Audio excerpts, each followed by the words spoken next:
Brothers and sisters, one of the things I want us to focus on is uniting around a common goal. If we all come together around a singular purpose and we can accomplish great, dare I say, even supernatural things for God, and we can do that together. And I believe that this is why the Lord is in the business of bringing people together and why he designed his church as a body with different members, because we can accomplish great things when we come together. And God always has a purpose for us. And in fact, when we examine God's will and the things that he wants to accomplish on the earth, he's got this crazy way of using people to do it. He's in the business of using people. And so he takes broken people and flawed people, and he purifies us, and he makes us righteous in his sight through the blood of his son, Jesus Christ. And he sanctifies us, which is setting us apart for his purposes and for his work. And then he uses us to accomplish his will in the earth. And it's an amazing thing. It's an amazing demonstration of God's power in and through our lives. We're going to jump around to a few different scriptures as we go through this. And our main text is going to be 2 Corinthians 5. But I want to begin with just a brief look at what we call the Great Commission. And for that, we will go to Matthew chapter 28. And these are the last recorded words in the book of Matthew. And this is after the resurrection of Jesus Christ and just right at the end of the book. So some of the last words that Jesus spoke to his disciples before his ascension. And in verse 16, it says, "Then the 11 disciples went away into Galilee to the mountain which Jesus had appointed for them. And when they saw him, they worshiped him, but some doubted. And Jesus came and spoke to them, saying, 'All authority has been given to me in heaven and on earth. Go therefore and make disciples of all nations, baptizing them in the name of the Father and of the Son and of the Holy Spirit, teaching them to observe all things that I commanded you. And lo, I am with you always, even to the end of the age.'" Amen. So a few key things for us to take away from this passage that I just want us all to understand. Number one, Jesus tells them that all authority in heaven and on earth has been given to him. Number two, he tells them in light of that fact, go therefore.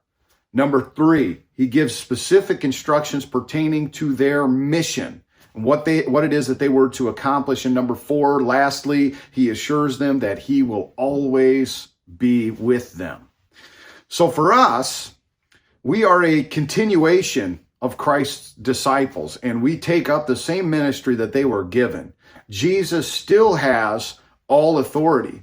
And if we are seeking to accomplish his will and his power and authority, or if we're seeking to accomplish his will, then his power and authority will be with us. It is as if we have been authorized by God to accomplish his will. This is even why when we pray in accordance to God's will, he is going to hear it. He's going to move and work, because it's like an authorized prayer. We've been given authorized access to fulfill God's will. And we're going to see that even more clearly as we go through. So number one, go and make disciples of all nations. These are the instructions that were given. Now, the Greek word that is translated make disciples, it is an excellent word for what we refer to as discipleship.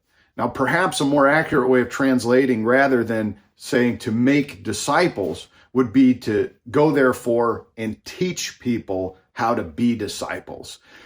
Discipleship and teaching, they kind of go hand in hand. These are sort of interchangeable words, but as far as making disciples, this can be a little bit confusing, because we can't just make people become disciples. We can't go around and just like tap somebody on the head and say, I make you a disciple, and then they're automatically a disciple. It just doesn't work that way. But what we can do is we can teach people how to become a disciple of Jesus Christ. We can share the gospel message with them. We can teach them from the scriptures. We can read the gospels and so on. So that really is to be the mission of all Christians, is this making disciples, or this discipleship, or teaching people how to become a disciple of Jesus Christ. Now, it can be accomplished in an innumerable variety of ways. It can be accomplished through helping the poor. It can be accomplished through preaching on the street corner. It can be accomplished through inviting someone to your church, or even how you raise your children. It really is all encompassing. It's this lifestyle that God wants us to live, really a lifestyle of discipleship. And we see that exhibited in Jesus' disciples during his time here on the earth. There are limitless ways to accomplish it. However, it is important for us to note that the mission cannot be accomplished without the truth of who Jesus Christ is. He is the central figure of the mission and the message. It all revolves around the gospel of Jesus Christ. After all, we are to be making disciples of Jesus Christ. So this mission simply cannot be accomplished without the gospel message. If I were to do all the humanitarian work in the world and provide food to the needy and shelter to those that are homeless and go and visit the people in prison, and I basically do all the things it says in Matthew 25 to do, and I failed to share with somebody the truth of salvation that can save them from God's punishment and condemnation in hell, and I refuse to offer them the greatest gift they could ever receive, which is entering into a relationship with God and having their sins washed away, then I feel like I've done them a terrible disservice, and I haven't completed the mission that God has given me to fulfill. The second thing Jesus instructs them to do in this Great Commission is to baptize in the name of the Father, Son, and Holy Spirit. This is a tradition that we continue even today in our churches. And baptism is something that symbolizes really our unity with Christ. Again, the central figure, the central message is all about Christ. It not only represents the washing away of our sins, but it also represents the transformation a believer goes through in coming to faith in Christ. Romans 6 is probably my favorite passage on baptism. It explains the symbolism as us being united with Christ in his death as you go down into the water, burial under the water, and resurrection into what Romans 6 calls newness of life. So it represents us dying to our sinful nature, leaving the old man buried and being raised to new life in Christ Jesus as we come up out of the water. And so we do continue in that tradition as the Lord commanded. And the church has done for thousands of years. Number 3 instruction that he gives is teach them to observe all the things which he commanded. Now, to me, this goes beyond simply sharing the gospel with somebody or meeting some kind of physical or tangible need that they may have. And it goes beyond baptism and continues into walking alongside people, encouraging them, strengthening them, teaching them in their personal walk with Christ. It says to teach them to observe all the things which Jesus had commanded. I would not limit this to the words of Christ and read in our Bibles, although it is certainly true of those. This is what we do each and every week when we gather together as a church, when you gather together with your body of believers locally. This is part of it, is that we are teaching one another, we're encouraging one another, we're being discipled together, and we're discipling others. And it's part of the mission that has been passed on to us. Now, all of these things could be called discipleship.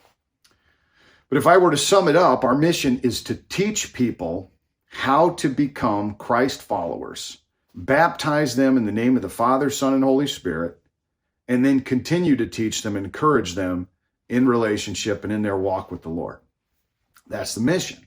Now, if we can all agree on that mission, if you can agree with that mission from other churches or different churches, you can come together under the same goal, the same ideal. That's not something that we created or that I made up because I thought it was a good idea, but it's the command that's passed on from the Lord Jesus Christ. And we unite together in that. And we pray for that together. And we focus our efforts and our energy and our time into that mission. We are going to accomplish great and mighty things for the kingdom of God. Dare I say, we will even see supernatural things go. And we'll see people come to faith in Christ. It's pretty simple mission, really. But at the same time, it can be quite challenging. It is also when we commit ourselves to fulfilling God's purposes that we see his power on display in our lives, and Christ is glorified. So that's a very exciting thing. On to 2 Corinthians 5 and verse 17, where it says, therefore, if anyone is in Christ, he is a new creation. Old things have passed away. Behold, all things have become new. Now, this is what happens when somebody becomes a disciple of Jesus Christ. When somebody believes in faith in Jesus Christ and his work on the cross, in the sinless life that he lived, in his death and resurrection, they come to life spiritually. We who were once dead in our trespasses and sin have been made alive through Christ, alive to God. They were once dead in their trespasses and sin, and now alive to God through faith in Christ. We call it many different things, this process. We might say, well, they're born again, or they got saved, or they became a Christian, or they were regenerated, and we use all kinds of different terminology. But this is what all of us who have trusted in Christ for salvation have experienced, and this is what we want for others. This is the mission. For them to come to saving faith in Jesus Christ. When that happens, they are a new creation. Old things are passed away, and those old things are buried with Christ, and all things are new. The whole world looks different. Everything's different. You hate the things you hate the sinful things that you used to love to do, and you love the new righteous things and spending time with God and praying and going to church and reading your Bible that you used to just loathe and despise those things. Now you love those things. There's a real transformation that takes place. And this is what Paul refers to in Romans 6 as that newness of life that we can now walk in. So this is our mission, to extend to others the greatest gift they could ever receive. Not just salvation from God's judgment, not just that, oh, well, I get to go to heaven now, but to be brought into right relationship with God, to have an actual relationship with your Creator, where you can call him Father. Remember when Jesus taught his disciples how to pray, he says the first thing is say, our Father. Call him your Father. To as many as have received him, to them he gave the right to become children of God, to those who believe in his name. That's what it says in John chapter 1, verse 12. That if we receive Christ, we are adopted into his family, and God becomes our Father, a perfect Father. Not like our earthly father, but a perfect Father. And we're brought into his family. You can have fellowship with God. You can have peace with him. You can know what your purpose is. You can experience his love and his grace, and his mercies are new every morning, and his faithfulness is great. It is the greatest gift that one could ever receive. And we've been called to share that gift with others. That is the mission. And so it carries on in verse 18 and says, now all things are of God, who has reconciled us to himself through Jesus Christ and has given us the ministry of reconciliation. I love that. God has given us the ministry. Jesus Christ was here on the earth, and he was doing this ministry work of reconciliation, and now he has passed it on to us. Jesus is expecting us to fulfill this ministry of reconciliation. Verse 19, that is, that God was in Christ reconciling the world to himself, not imputing their trespasses to them, and has committed to us the word of reconciliation. Now then, we are ambassadors, as though God were pleading through us. We implore you on Christ's behalf, be reconciled to God. In verse 20, it calls us ambassadors. And that is to say that we are to be his representatives. We are to be his witnesses here on the earth. There is a sense in which this world is not our home, that we're strangers and pilgrims, sojourners. Those are the terminology that's the terminology the scripture uses in reference to us as believers, that we serve a higher kingdom. We serve a higher king than any of the kings of this world or of this earth. And we can invite others to be a part of that kingdom. As God's ambassadors, we can share this ministry of reconciliation. Now, to further emphasize the point, we are expressly told here that God has given us the ministry of reconciliation. That is our mission. That is our ministry. And if we can all agree on that and commit to it and say that this is what we're going to do, this is what we're going to work together on, then we can walk in the power and purpose of Jesus Christ. And we will see God do great and mighty things in us, around us, and through us. And I truly believe, God could have accomplished his plans just through leaving Jesus here on the earth, maybe. Maybe Jesus could have just continued his public ministry after his resurrection. You ever wonder, well, why didn't God do that? Well, he had a different plan. And his plan was to really make his power manifest by using flawed and broken people like you and I to accomplish his purposes. God's like, if I'm really going to show off my strength and my power and my greatness and my majesty and my mercy and my grace, I'm going to need to use these people and let my power show up in them, and for them to have an impact on the world around us. And people will see through their lives that I have sent my son, Jesus Christ, into the world.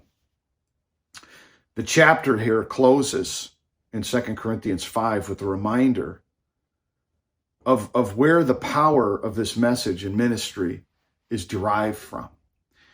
And the power, of course, is derived from the gospel of Jesus Christ. And it says in verse 21, "For he made him who knew no sin to be sin for us, that we might become the righteousness of God in him." And this is the beauty of it. We can stand before God one day guiltless, without shame, without condemnation, because of the work of Jesus Christ. Jesus tells us anyone who commits sin is a slave to sin. And we know the message and the answer to set people free from that slavery. It's found in Jesus Christ. It's the greatest truth that I have ever received. If you've received it, it's the greatest truth you've ever received. And now as ambassadors, let us carry that ministry of reconciliation to others. Jesus, who was the sinless Son of God, bore our sin and shame on the cross, where he died in our place, receiving the righteous judgment that we all deserve for our sins. And through the belief in his atoning sacrifice, we have redemption and salvation, and we are made righteous in the eyes of God. That is the message. That is our mission to share it. And this is the ministry of reconciliation we are called to. So let's pray together for it now. Father, we thank you for adopting us as children through the work of your Son, Jesus Christ. We thank you for bringing us into a spiritual family, Lord, bringing us into right relationship with you, washing away our sins and our guilt and our condemnation and our shame. Surely he has borne our griefs and our sorrows. And we thank you, God, for that. We thank you, Lord, for the work of the cross. And Lord, I just pray for anybody who has not received the truth of that work, that even now they would receive it. They'd open themselves up to you and say, Lord, I believe in the work of your Son, Jesus Christ, for his sinless life, his death, and his resurrection, and that he paid the price for my sins. And I invite your Spirit to live inside of me and give me that newness of life. I repent of my sins, Father God. I believe and receive and trust in you. And Lord, for the rest of us who have already received it, know that it's the greatest gift that anyone could ever receive. Lord, help us to be faithful and be ambassadors and to carry out the ministry of reconciliation to the world around us. And it is in Jesus' holy name we pray. Amen.